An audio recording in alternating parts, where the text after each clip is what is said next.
and welcome back to video classes by Konnur English Medium School. Do you know there were no women doctors until the year 1886 in India, until a very brave woman who had gone to the United States to study medicine came back as the first woman doctor of India, and her name was Anandi Gopal. Anandi Gopal's story is one that inspires us to achieve something in life. However, her journey was not an easy one. It was very difficult. It was an arduous journey, her journey to become the first woman doctor of India. Still, she succeeded in becoming the first woman doctor of India because of her fierce determination and hard work. Of course, she also had great support from two people. Now let's go ahead and read Anandi Gopal's story and find out who those two people were who helped Anandi Gopal to become the first woman doctor of India. Now we are in this lesson called Anandi Gopal. It's a short autobiography written by Anandi Gopal herself. Now I hope that you know what autobiography is. Autobiography is a life story written by the person himself or herself. So Anandi Gopal has written about her life, how she decided to become the doctor, how she decided to become the first woman doctor of India, and how she achieved it. Let's go ahead and read the lesson. I want you to open to the specific page number where the lesson starts, and we will begin from the first paragraph. I will take pauses to explain certain things, and I want you to make note of those things. I was born on 31st of March 1865 as Yamuna Joshi in Kalyan. So Anandi Gopal was born, she was born as Yamuna Joshi, that was her maiden name, that was her birth name. She was born as Yamuna Joshi in the year 1865. And that was her birthplace was in Kalyan, which is actually a small town near Mumbai. My village used to be, my family used to be the landlords in the town. So Yamuna Joshi's family, they were landlords. They owned a lot of land in that place, but they had lost their riches. But due to certain circumstances, they had lost all that they had, they had earned in terms of land and wealth. They had lost it. So Yamuna Joshi's family, they were actually rich family. They had a lot of land.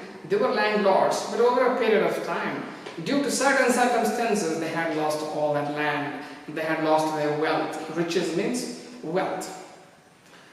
When I was 9 years old, I was married, and my name was changed to Anandi.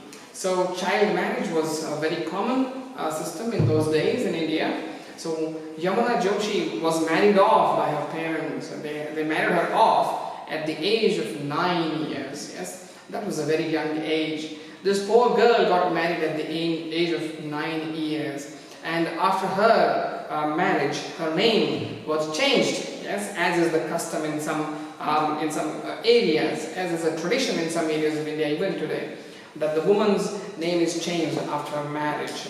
The name is changed by her in-laws, by her husband. So Yamuna Joshi became Anandi. Yes, Yamuna became Anandi after her marriage. So did you understand the first paragraph? It's very important to remember these few points. She was born on 31st of March 1865 in a small town called Kalyan near Mumbai. Yes, and her family, they used to be landlords before. They were very rich, wealthy family. However, they had lost those riches. They had lost their land and wealth due to certain circumstances. Those circumstances, why they had lost the land, is not discussed here in this autobiography by Anandi Gopal.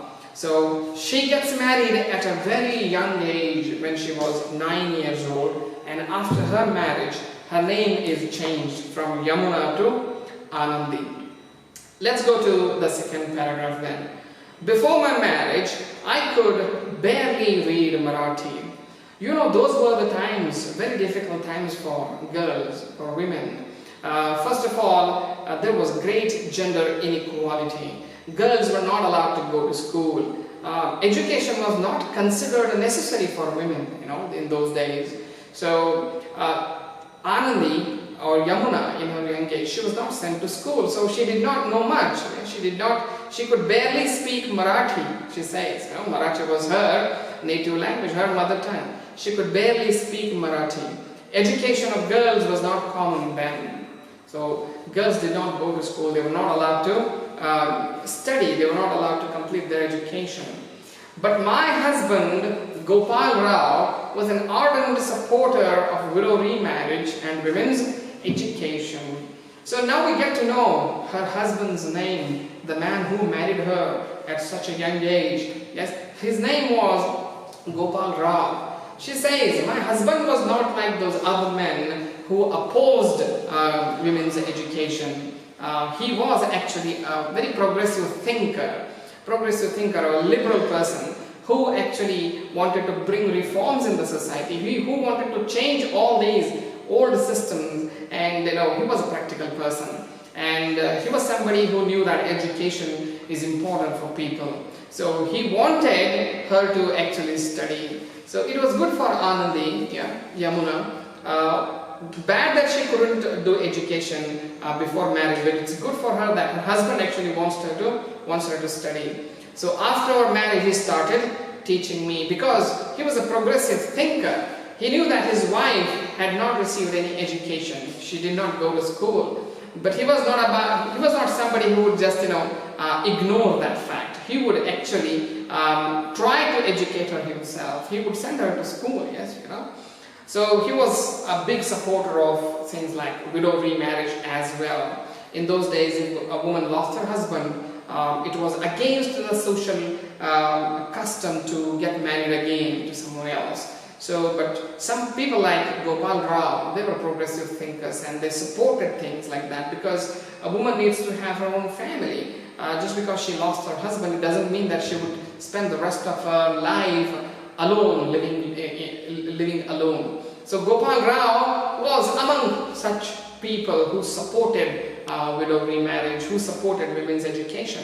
So when he gets married to this woman who does not have any educational background, he decides to teach her, he decides to educate her. So after our marriage, he started teaching me. This was difficult. Why was it difficult? Because in those days, a husband did not even speak directly to his wife in front of others. So if you have seen some old movies, you will understand what this means. A husband and wife did not talk to each other in front of other family members, especially the elders in the family. So it was considered indecent, that's all. It was considered indecent, not acceptable for the husband and wife to talk, have a conversation while the other family members, especially the elders, were present among them. So it was difficult for Gopal Rao to teach Anandi, teach her a few things while the others were present, because it was considered indecent that he was talking to her in front of others. So because of that social custom, see how difficult things were back then for everybody, not just women, for everybody. So in those days, the husband didn't speak to his wife directly in front of others. So in the beginning, my husband tried to enroll me in the missionary schools. So Gopal Rao decides to send her to school because it was becoming difficult to teach her at home. Although he was a well-educated man, he himself could teach her the basics. It was difficult for him to do that at home. So he decided to send her to school. In those days, yes, you know that the British ruled India for a very long period of time. Now in those days, around 1860s and 70s, British had already established a very stronghold in India. They had their own school system, we call them missionary schools, where a member of a Christian group is assigned to carry out certain social services like education, healthcare, or economic development, things like that. They are called missionaries. They are on a mission, and their mission is to propagate Christianity, introduce Christianity to people, and motivate them to convert to Christianity. And they didn't do that with just words, they did that with some social service as well. Schools were established by Christian missionaries, schools were funded by the British government, and the Christian missionaries, they ran those schools. And these schools were getting popular because they imparted English education. They imparted education in English medium. They had Western concepts being taught in the school as well. So I want you to understand what missionary schools refers to. Missionary schools refers to those English medium schools started by Christian missionaries during the British government.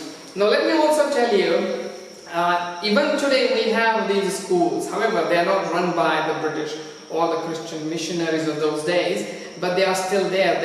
Many of these schools you will find in cities like Belgaum, Bengaluru, Mumbai. They are some of the oldest schools in India as well. So Mr. Gopal Rao decides to send Anandi to school, a missionary school. But that did not work out either. Even that did not work out. We had to move from Kalyan to Alibag to Kolhapur and finally to Calcutta. So when that did not work out either, Anandi and Gopal Rao decide to move to a different place. So from Kalyan they go to Alibag. Alibag is a nearby place to Mumbai actually. And from Alibag they decide to go to Kolhapur, which is also a city in Maharashtra. And from Kolhapur they decide to move to Calcutta. Yes, it was called Calcutta in those days. So they moved to Calcutta. And that is where finally Gopal Rao and Anandi are able to, they are left free actually. And then they find some space as well as some liberty to, do things like education. So, and he was finally free to teach me, she says, Anandi says. So this is written by Anandi Gopal herself. So when you see the pronoun I, it refers to Anandi herself here. I want you to note that. I want you to notice that. So he was able to teach me freely finally. That is only after they shifted to Calcutta. So they changed places. See, Anandi Gopal's husband, Mr. Gopal Rao, he had already made up his mind. He was determined to provide her the education that she hadn't received before. So he changed places for that sake, and finally they moved to Calcutta. And where is Calcutta? Which is called Kolkata now officially. It is in West Bengal, in the state of West Bengal. And there, this couple had some liberty, had their own space to complete this education task. So that is the second paragraph. Now let's move to the third paragraph. After my rapid progress, my husband was insistent that I should acquire higher education. Now, Anandi was not somebody who struggled with education. She hadn't been given education. She did not have the opportunity to go to school before. But she was not a dull girl. She was a very bright one. She was a very bright woman. And she picked up very fast. Her husband provided her the education, sent her to school, and she showed a lot of progress. She learned things very fast. So Gopal Rao said, okay, now his intention was to provide her the basic education. Now that she was showing a lot of progress, he decided to give her higher education as well. He decided to send her to universities. In those days, female doctors were not available in our country, and many women reluctant to approach a male doctor would suffer a lot as a result. Now Anandi makes that point here in this autobiography. This was a changing moment in her life. She realizes how difficult it was for women to approach a male doctor because there were no women doctors in the country back then. So if a woman had any health issues that are suffered by women particularly, if they had any of their health issues, they still had to approach a male doctor because women doctors were not available in India. So she recalls how difficult it was for women to sometimes go and approach a doctor and get treatment from them. They were hesitant. So instead, they would not go to the doctor at all. They would not go to the hospital at all. They would silently suffer. That is how the situation was back then. Why other women? It happened to Anandi herself, Anandi Gopal herself. She says, I myself had lost my infant son when I was 14. She gives birth at the age of 14 at a very young age. and her son, her infant son, survived only 10 days, you know. The baby died after 10 days. So that is because there were no good doctors available to treat women back then. So Anandi says, I decided that I would like to be a doctor. This is when Anandi Gopal decides in her life, it's a decision that she takes. It's not something that was forced upon her. She took that decision. She decided to become a woman doctor so that she could help fellow women in the country. Now, that is how her journey to become a doctor begins. But was it going to be easy? What are the difficulties that she faced on her way to become a doctor? And was she able to become the doctor, the first woman doctor of India? How all that unfolded, we will see, we will read that in the rest of her autobiography in the next part of the video class. I'll see you next time.